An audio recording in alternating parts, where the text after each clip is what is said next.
I think मैं कहाँ तक पढ़ाया था पिछले लेक्चर में आप लोगों को।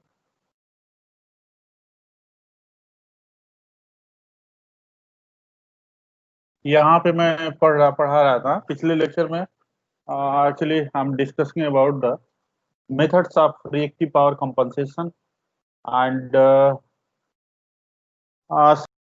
आप लोगों ने मेथड शॉर्ट नोट बना लिया था मेथड के बारे में। सुनाई दे रहा है?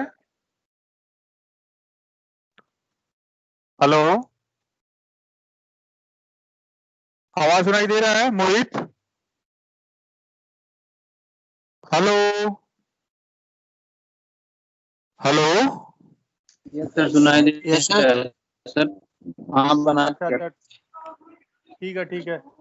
आवाज सुनाई दे रहा है? हेलो, यस ठीक है। अब इसमें जो है स्लाइड में जो दिखा रहा हूँ वो दिख रहा है, method of reactive power compensation. Hello, sir. Yes ठीक है। तो अब ये जो है मेथड का शॉर्ट नोट फटाफट जो है लिख लो, लिख लो। हेलो,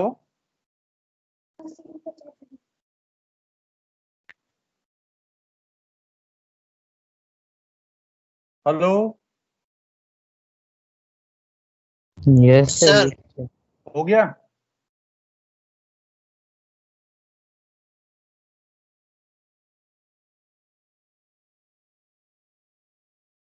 हेलो, सर लिख रहे। ठीक है। If we are talking about methods of reactive power compensation, there are following method uh, used for the compensation of the reactive power compensation. First is shunt compensation, second is series compensation, third is synchronous condenser, and fourth is bar compensators, and last one is static compensators. These are the compensator which is used to compensate reactive power for any transmission line, any transmission system.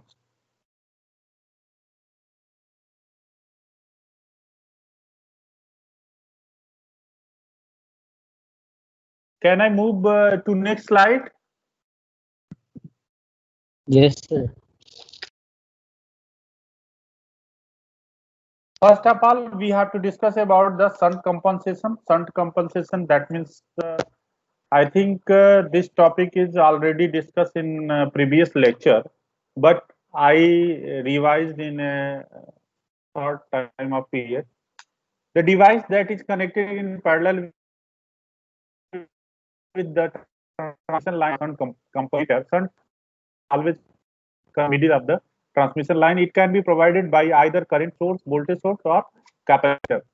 If we are talking about shunt compensation is provided, yeah, installed in the middle of the any transmission system, which can be provided through the current source, voltage source, or capacitor.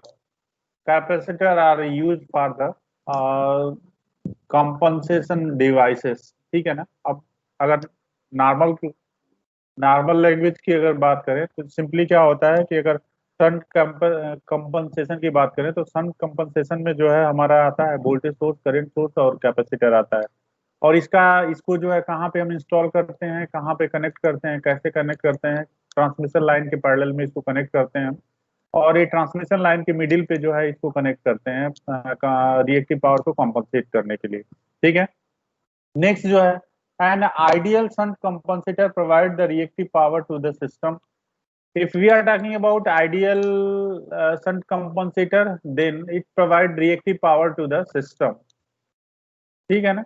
Actually, with the help of shunt compensation, we are provided reactive power to the system, and after that shunt connected reactor are used to reduce the line over voltage by the consuming the reactive power, while the shunt connected capacitor are connected to the maintain voltage level by the compensation transmission line.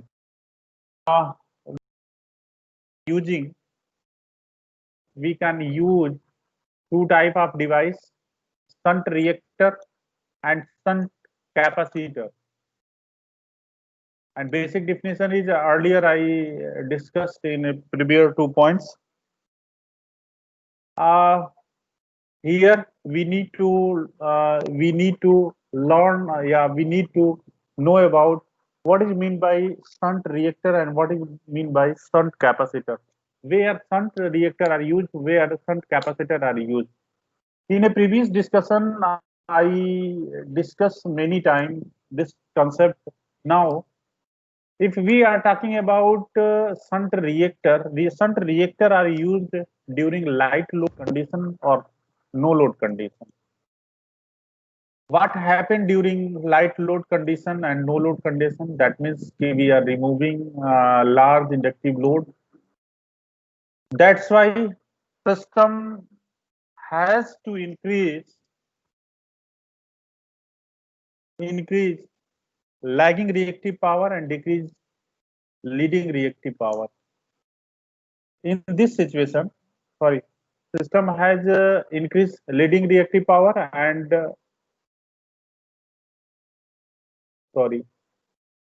अब यहाँ पे हम बात कर रहे हैं, किसकी बात कर रहे हैं? हम बात कर रहे हैं शंट रिएक्टर की बात कर रहे हैं। शंट रिएक्टर का यूज जो है कब करते हैं? लाइट लोड कंडीशन में करते हैं या नो लोड कंडीशन में करते हैं? लाइट लोड या नो लोड कंडीशन में क्या होता है? जब लाइट लोड होगा तो उस केस में जो है लैगिंग पावर का जो कंजप्शन हमारा रिड्यूस हो जाएगा और लीडिंग पावर तो क्या होगा? ट्रांसमिशन इंड पे जो है लैगिंग पावर एक्सेस हो जाएगा। जब लैगिंग पावर एक्सेस होगा तो उस केस में क्या होता है? हमारा ओवर वोल्टेज जनरेट होता है। अब ओवर वोल्टेज को जो है रिड्यूस करने के लिए कैपेसिटर रिएक्टर हम यूज करते हैं। रिएक्टर क्या करेगा कि लैगिंग पावर को अब्जॉर्ब करेगा, लीडिंग सप्लाई करेगा। लेकिन ड्यूरिंग लाइट लोड कंडीशन में क्या होता है कि लैगिंग पावर एक्सेस हो जाता है, लीडिंग पावर रिड्यूस हो जाता है, वोल्टेज जो है हमारा इंक्रीज होता है। एक पर्टिकुलर वैल्यू से जो है वोल्टेज इंक्रीज होता है। जैसे एक पर्टिकुलर वैल्यू से वोल्टेज हमारा इंक्रीज होगा, इसको ओवर वोल्टेज का कंडीशन भी बोलते हैं। अब इस प्रॉब्लम को रिमूव करने के लिए हम जो है शंट रिएक्टर यूज करेंगे। शंट रिएक्टर क्या करेगा कि लैगिंग पावर को एब्जॉर्ब करेगा, लीडिंग पावर सप्लाई करेगा। जैसे रिएक्टिव पावर हमारा जो है सिस्टम के अंदर बैलेंस होगा, वोल्टेज हमारा स्टेबलाइज हो जाएगा या कांस्टेंट हो जाएगा, जो कि ऑब्जेक्टिव है इनफाइनाइट बस बार का। Infinite bus bar has a feature to having constant voltage and constant frequency at any load. This is the basic feature of the transmission line, ideal transmission line. ठीक है ना? या we are talking about nearly critical transmission line. We need to constant voltage and constant frequency. And this quantity need not to change anyway. So this is possible only for a reactive power compensation. That's why we are using shunt reactor for the compensation of the reactive power during no load and light load condition. After that, we are talking about shunt capacitor, where the shunt capacitor are used. The shunt capacitor are used for the when we are connecting heavy inductive load. The heavy inductive load consume lagging power and supply leading power. When system faces low lagging power and high leading power, causes voltage decreases from its minimum limit. For the compensation of this type of reactive power, we can use shunt capacitor. Shunt capacitor always absorb leading power and supply lagging power, and heavy inductive load are taking lagging power and supply leading power, and that leading power is consumed by the shunt capacitor, and lagging power is supplied by the shunt capacitor. By using shunt capacitor, we are compensate the reactive power of the system during heavy loading condition. And previous discussion, I discussed about the inductor shunt reactor. When the light load and no load condition is occur, during light load or no load condition, we are connected shunt reactor to supply leading power and absorb lagging power during over voltage period. So this is the basic concept of the shunt compensation. समझ में आया? आवाज सुनाई दे रही है सारे लोगों को? Yes, sir. ठीक है, सर यहाँ तक हो गया। अब इसके बाद में हम नेक्स्ट स्लाइड पे मूव करते हैं। इसमें किसी को कोई डाउट है तो बताइए। ऑलरेडी मैं डिस्कस कर चुका हूँ ये सारे पॉइंट्स। ठीक है, हेलो, Yes, sir. अब देखो यहाँ पे क्या है। This is the diagram of single line diagram of the transmission line with shunt compensator. अब यहाँ पे क्या होता है हमारा, this is the generator and this is the load. ठीक है ना, या this is the these are the two generators and load are connected bus connected between bus 1 and bus 2. Here this is the inductance and this is the inductance. Current I1 flowing through this direction, I2 current flowing this direction must be, this is the this is the load, heavy inductive load. That means ki we are using three-phase induction motor, and we need to compensate the reactive power. We connect a variable capacitor, this is the symbol of variable, between the bus 1 and bus 2. ठीक है, यहां तक समझ में आया? Are you getting my point? This is the transmission line. Transmission line start from bus 1 and terminated from bus 2. Here generator is place and connect to the bus 1 and motor is connect to bus 2, and this is the transmission line. Transmission reactance are split into two parts.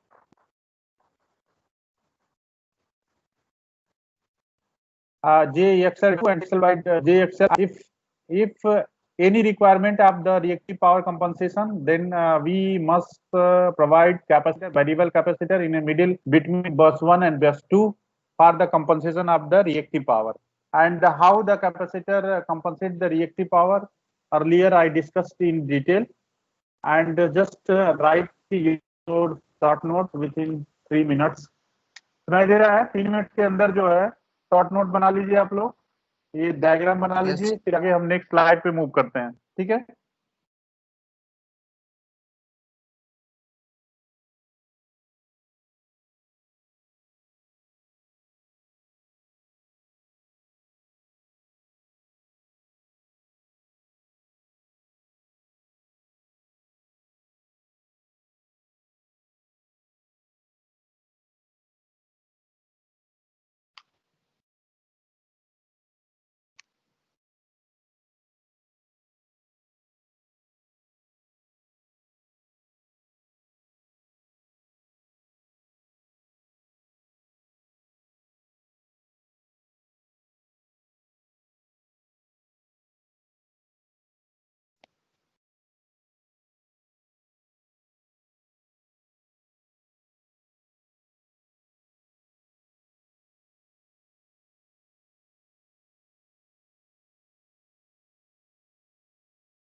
Hello, हो गया?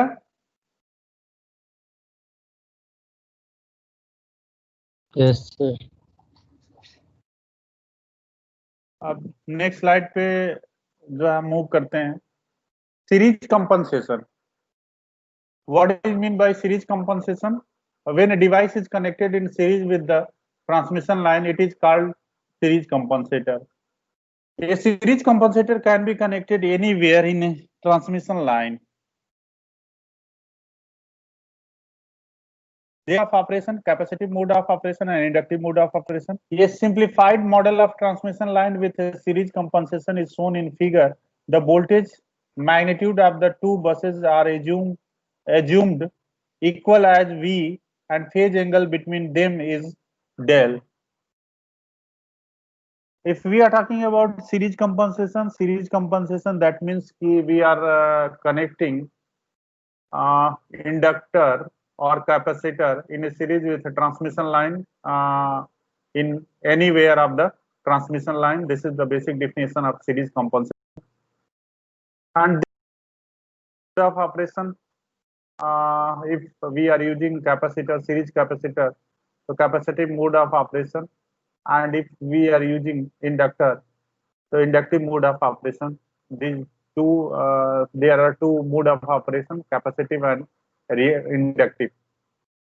And simplified model of the transmission line with a series compensation is shown in figure. The voltage magnitude of two buses here, we are assuming the magnitude of two buses are equal as V, and phase angle between them is del. This is the assumption.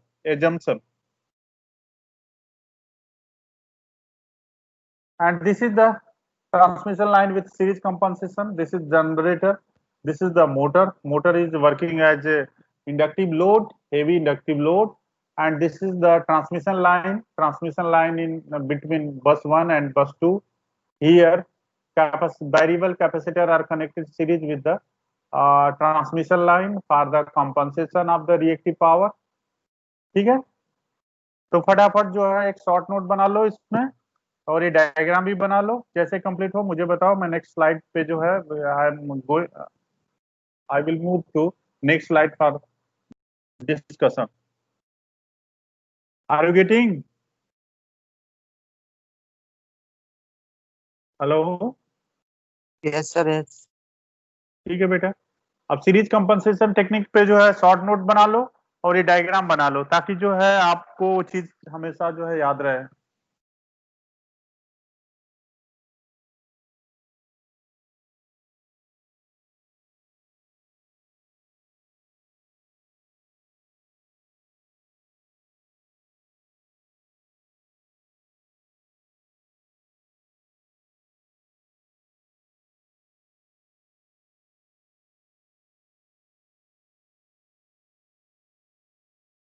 Very good. हो गया आपका? क्या?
हो गया?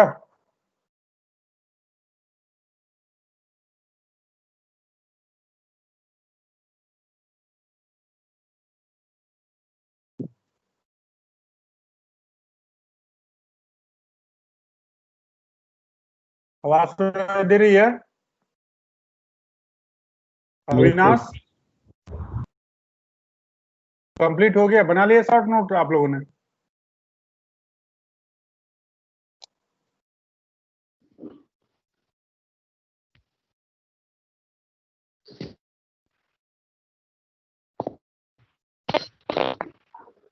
Hello? हाँ हो गया।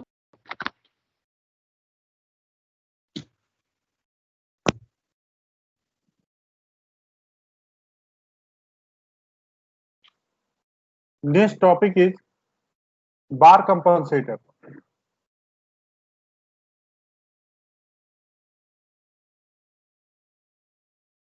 Bar compensator means voltage ampere reactive. This is the reactive power compensator.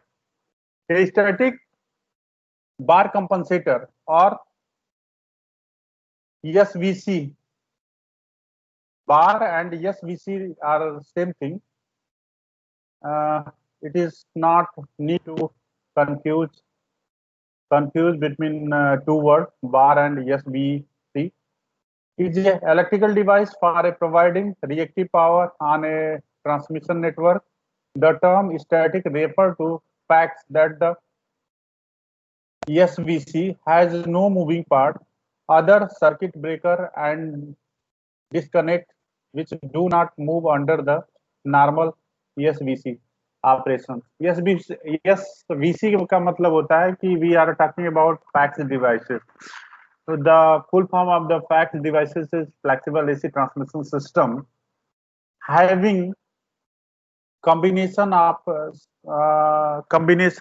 interconnection between interconnection of the both capacitor and reactor through the thyristor, and with the help of firing of the thyristor we are connecting inductor as well as capacitor, whatever required that is connected automatically through the controlling of firing angle of the thyristor. This is the static bar compensator.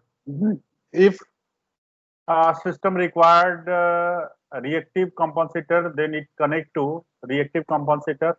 If system required to capacitive compensation, then it's disconnect the reactor and connect to the capacitor to the transmission system automatically.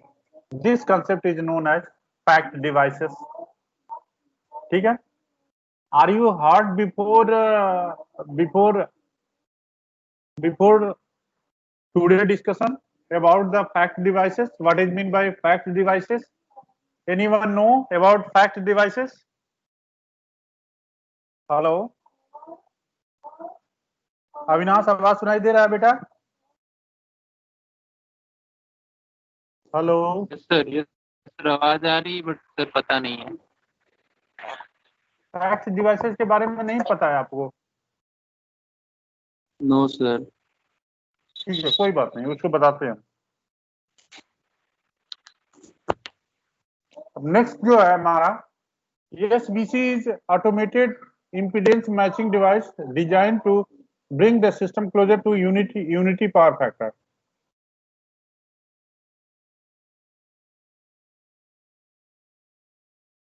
If power system reactive load is capacitive leading, SVC will use reactive usually in a form of thyristor control reactor. Thyristor control reactor का मतलब अभी मैं देखता हूँ नीचे कोई अगर diagram है तो उसके थ्रू जो हम समझने की कोशिश करेंगे फैक्ट डिवाइसेस के बारे में। तो जब भी हम स्टैटिक वोल्टेज कंट्रोलर अगर हम बात करें या बार कंपनसेटर की बात करें तो उसमें समझ लेना है कि इंडक्टर और कैपेसिटर जो है पैरेलल में कनेक्ट है ट्रांसमिशन लाइन से, ठीक है ना, लेकिन जो है उनका कनेक्शन कैसे है, थायरिस्टर के थ्रू कनेक्ट है। जब रिक्वायरमेंट होगा रिएक्टर का तभी जो है रिएक्टर ट्रांसमिशन लाइन से कनेक्ट होगा। जैसे सपोज जो है उसमें फायरिंग एंगल हम इस तरह से सेटिंग करते हैं कि जैसे ही हमारा रिएक्टिव पावर जो है बताया दो तरह का होगा, एक लैगिंग होगा दूसरा लीडिंग होगा।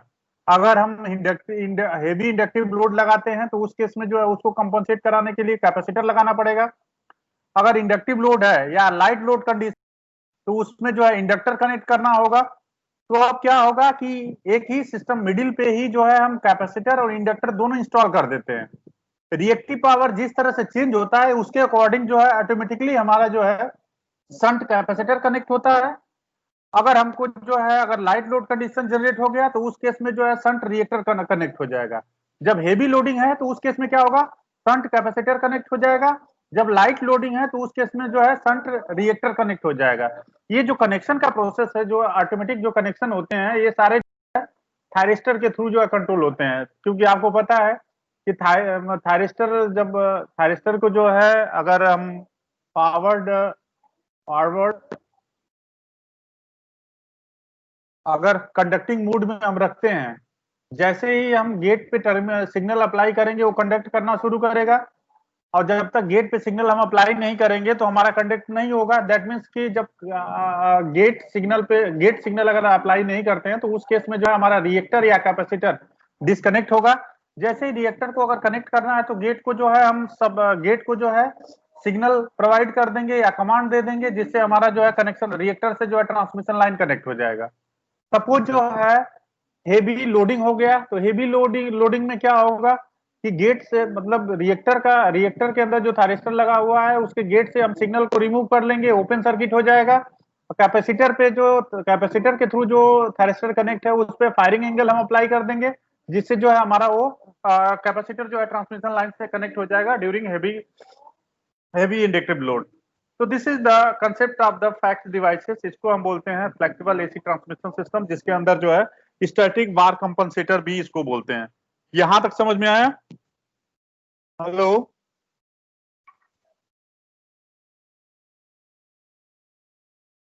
हेलो,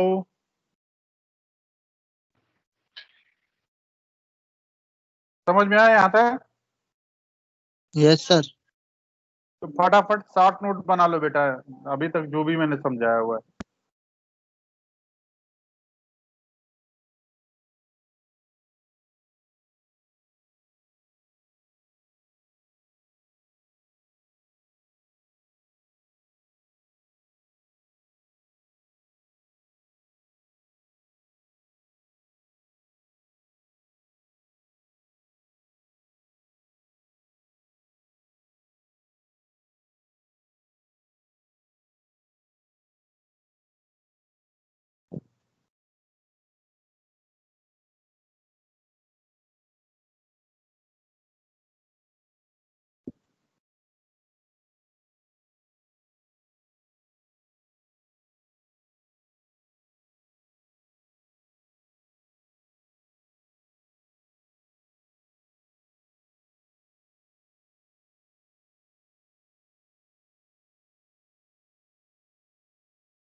हो गया?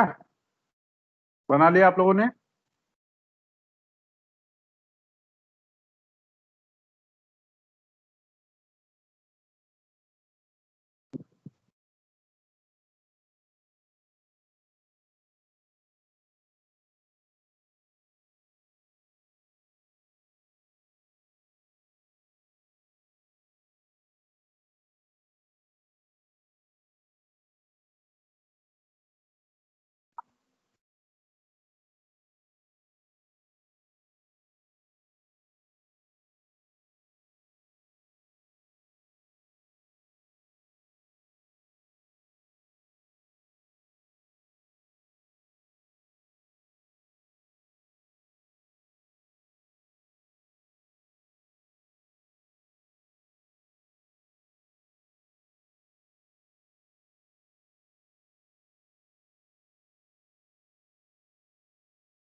हो गया? Yes sir. अब इस डायग्राम को फटाफट बना लो, इसको बना लो, फिर इसके बाद में इसको एक्सप्लेन करते हैं हम।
हेलो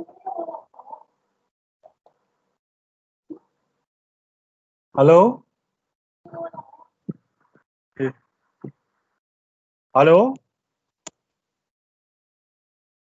आवाज सुनाई दे रही है? Hello, sir yes. देखो बेटा, यहाँ पे ठीक है, बना लिया आप लोगों ने। अब इसमें क्या करना है, देखिए यहाँ पे हमने जो है अभी बताया था कि फैक्स डिवाइसेस के अंदर क्या करते हैं हम, कि थायरिस्टर लगाते हैं। ये देखिए यहाँ पे रिएक्टर लगा हुआ है, ठीक है ना। और यहाँ पे जो है कैपेसिटर बैंक लगे हुए हैं। कैपेसिटर बैंक में जिस तरह से यहाँ पे थायरिस्टर लगा हुआ है, सेम थायरिस्टर जो है यहाँ पे हम यूज कर सकते हैं, ठीक है ना। We can use thyristor.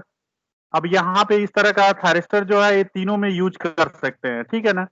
तो क्या होता है, जैसे सपोज जो है ट्रांसमिशन लाइन के अंदर जो है, अगर ट्रांसमिशन लाइन हमारा जो, अगर ट्रांसमिशन लाइन के अंदर हेवी इंडक्टिव लोड जो है डिस्ट्रीब्यूशन इन पे अगर कनेक्ट है, तो उस केस में क्या होगा कि कैपेसिटर बैंक जो है ट्रांसमिशन लाइन से जो है कनेक्ट हो जाएगा हमारा, ठीक है ना। और जब लाइट लोड कंडीशन अकर होगा, लाइट लोड कंडीशन का मतलब कि एक टाइम पीरियड, मैंने बताया था कि बेस लोड के बारे में बात किया था, पीक और बेस लोड के बारे में। जब बेस लोड या लाइट लोड कंडीशन अगर जनरेट होता है, तो उस केस में क्या होता है, ओवर वोल्टेज जनरेट होता है। तो ओवर वोल्टेज को कंपनसेट करने के लिए हम रिएक्टर यूज करते हैं। रिएक्टर यहाँ पे गेट पे फायरिंग करेंगे, तो गेट के थ्रू जो है ये रिएक्टर हमारा कनेक्ट हो जाएगा ट्रांसमिशन लाइन से। और जैसे ही कनेक्ट हो जाएगा, तो इसके बाद जो है और हमारा कंपनसेट हो जाएगा। या पावर फैक्टर की अगर बात करें, जो सीरीज कंपनसेशन जो हम यूज करते हैं, तो सीरीज कंपनसेशन के थ्रू जो है हम पावर फैक्टर को इंप्रूव करते हैं, ठीक है। और पावर फैक्टर को इंप्रूव करते हैं, पावर ट्रांसफर कैपेबिलिटी को जो है इंक्रीज करते हैं। अगर सीरीज कैपेसिटर यूज करते हैं, तो इससे क्या होगा कि जो हम पावर को जनरेटिंग एंड से ट्रांसमिशन एंड तक जो ट्रांसफर करने की जो हमारी कैपेबिलिटी है, उसको हम इंक्रीज कर देते हैं। क्योंकि आपको पता है V V R V S divide by X होता है साइन डेल। डेल जो है वो टार्क एंगल है, जो कि रोटर के अंदर जो जो टार्क प्रोड्यूस होता है, रिजल्टेंट फ्लक्स और जो है रोटर फ्लक्स के बीच में जो टार्क प्रोड्यूस होता है, उसको डेल डेल बोलते हैं, ठीक है। तो वहां पे जो है, अब जो है अगर यक्स को रिड्यूस करते हैं, अगर कैपेसिटर यूज कर रहे हैं, तो इंडक्टेंस जो है रिड्यूस होगा। रिड्यूस होने से जो है हमारा ट्रांसफर कैपेबिलिटी इंक्रीज होगा। सेकेंड जो है पावर फैक्टर हमारा इंप्रूव होगा। जैसे ही हम कैपेसिटर लगाएंगे, तो कैपेसिटर में क्या होता है कि करंट लीड करता है वोल्टेज से, ठीक है। जब करंट लीड करेगा, तो उस केस में जो है हेवी इंडक्टिव के केस में जो है करंट लैग लैग करता है वोल्टेज से। तो उसको जो है ये जो एंगल फॉर्म हो रहा है, एंगल हमारा रिड्यूस हो जाएगा। तो कास फाई का वैल्यू, जैसे फाई का वैल्यू रिड्यूस करेंगे, कास फाई का वैल्यू हमारा इंक्रीज हो जाएगा, ठीक है ना। तो इस तरह से जो है हम पावर ट्रांसफर कैपेबिलिटी को इंक्रीज करते हैं। दूसरा जो है पावर फैक्टर को इंप्रूव करते हैं सीरीज कंपनसेशन के अंदर। लेकिन अगर हम फैक्स डिवाइसेस की बात करें, अभी जो जिस टॉपिक की बात कर रहे हैं, तो उसमें जो है ये ऑटोमेटिक सारा अरेंजमेंट यूज होता है, ठीक है। यहां तक क्लियर है सारे लोगों को? हेलो,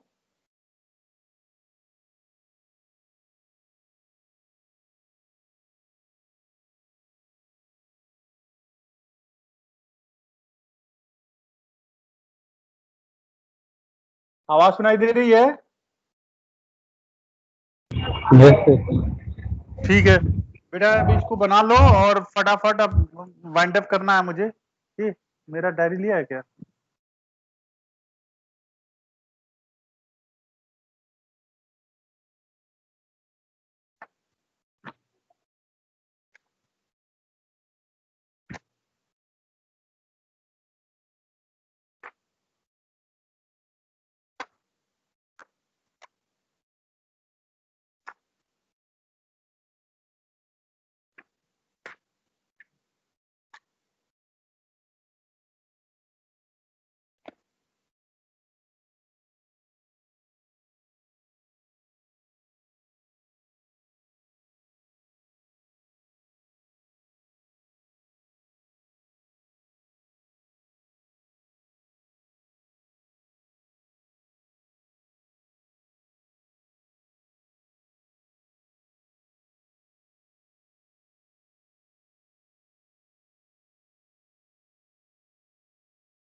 हेलो, अभी कौन डिस्कनेक्ट हुआ है?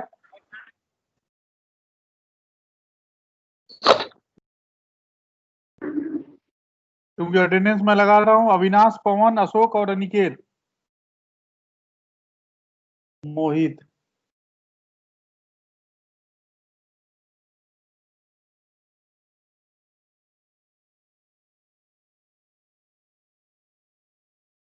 ठीक है, थैंक यू वेरी मच।